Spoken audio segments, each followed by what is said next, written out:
Salut tout le monde, je vous fais une petite vidéo sur les Camponotus fulvopilosus. Vous avez été plusieurs à me demander, donc voilà.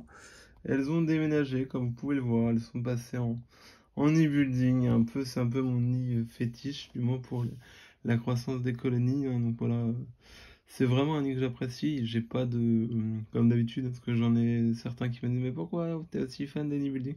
Bah, chez moi, ça marche bien, surtout pour la croissance des Camponotus. Clairement, pour moi, j'ai rien trouvé de mieux. Alors, au niveau réussite et surtout au niveau gain de place, parce que j'ai aussi de très bons résultats avec les nids polonais.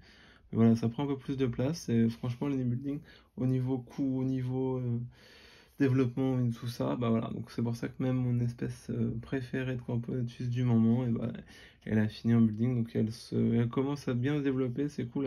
J'espère qu'elles vont rattraper le retard qu'elles ont eu chez le revendeur entre guillemets de cette espèce, qui est professionnel, je le rappelle.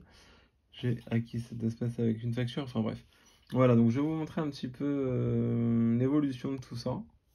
Donc ça a bien évolué, j'ai mes premiers majors, alors qui me paraissent énormes moi, mais par rapport à d'autres personnes qui ont cette espèce en élevage, ils me disent attends, t'es pas prêt, hein, t'as pas tout vu, ça va être pire. Donc là j'ai quand même des beaux majors qui font quasiment 1,8, 1,9 cm, ce qui est déjà pas mal, mais apparemment ils vont être beaucoup plus. Alors en taille, ils vont peut-être pas être forcément plus grands, mais de peut-être 1 ou 2 mm de plus, mais c'est surtout en largeur, en épaisseur de tête. On m'a dit, tu vas avoir dans quelques générations, tu vas avoir des majors qui vont avoir une tête qui fait 5 fois ce que tu as aujourd'hui. Donc là, vous pouvez en voir un là, même pas, c'est un média ça. Donc j'ai un major, je l'ai vu, hein. Bon, je sais pas si on va le voir sur la vidéo, il est peut-être dans l'air de chasse. Donc là, je les ai mis dans un petit building transparent. Donc là, je ferai le temps que ça pousse. J'ai hâte que ça se développe, que le nid soit plein, c'est cool. Puis après, je vais essayer de leur faire un setup assez cool. J'ai déjà une idée. J'ai aussi, je vous fais une annonce comme ça, un petit teaser. Vous voyez, le nid d'Emaculatus, c'est en fabrication là.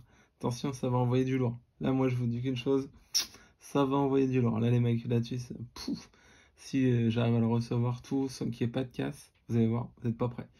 Voilà, donc ça c'était la petite annonce en plus. Donc là, clairement, donc cette espèce-là, elles aiment la chaleur, hein, puisque là, elles ont un point chaud localisé à 35-37 degrés. Sans problème, franchement, elles y collent le couvain et tout. Elles sont assez fans, voilà, de ça. La petite particularité, c'est que la reine en ce moment, alors ça me fait très peur. Mais bon, apparemment, elle pond et il n'y a pas de souci plus que ça. La reine, de temps en temps, elle sort dans l'air de chasse. Je sais pas pourquoi. J'avoue que je suis pas très rassuré parce que c'est pas normalement le comportement d'une fourmi. Mais bon, là, elle sort un peu dans l'air de chasse de temps en temps. J'avoue, je vous avouerai que les premières fois que je l'ai vue, j'avais un peu de frayeur en disant, mais qu'est-ce qu'elle fait? Qu'est-ce qu'elle fait? Alors, vous pouvez voir un verre de farine, elle m'a rentré un verre. Je les ai nourris tout à l'heure. On peut voir que il y a du couvain, il y a des œufs, des larves. Je suis content, il faut que ça se développe, c'est cool. Pourvu que le développement se continue. Elles ont passé en e-building, hein, donc elles étaient dans un petit nid. Je sais pas si vous les aviez vues sur la vidéo peut-être. Je les avais passées dans mon nid australien, le nid Oceans. Elles y sont du coup pas resté longtemps parce que il y a eu du couvain, j'ai eu beaucoup de naissances. Là, la colonie a triplé depuis que j'ai reçu, puisque j'ai reçu avec une dizaine, quinzaine d'ouvrières. Et là, clairement, je suis à peu près à 30-50 ouvrières. Voilà, je vais pas vous dire de bêtises, c'est un peu compliqué pour moi de de quantifier exactement la colonie, donc je vais pas. Alors je vais vous montrer l'aire de chasse. Alors clairement elle est sale puisque c'est une aire de chasse transparente, donc là dès qu'il y a des déchets, et puis là je vais nourrir énormément. Voilà, oui, vous voyez ce que je vous disais, ça qui me fait un peu peur, c'est qu'elle sort souvent dans l'aire de chasse. Pourtant elle a pas l'air plus stressée que ça, mais ça me chagrine un peu. Donc voilà. Après, quand j'ouvre l'air de chasse, en général, elle rentre en quatrième vitesse dans le nid, mais j'avoue que je suis pas forcément très fan de voir comme ça une jean qui sort dans l'air de chasse. Voilà. Donc voilà pour le suivi. Donc là, vous pouvez voir les insectes, c'est les insectes d'une semaine.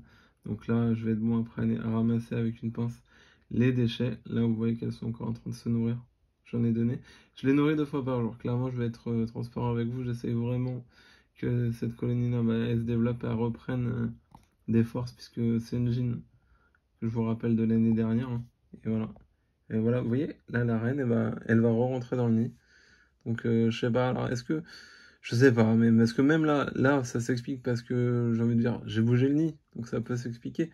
Mais il y a des moments, je bouge pas le nid, hein, même là dans la journée, quand j'ouvre juste le dessus pour les nourrir, quand je fais juste ça, j'ouvre le dessus, je la vois dans l'air de chasse. Donc après, elle rentre, hein, mais c'est inexplicable, ça fait peur, clairement.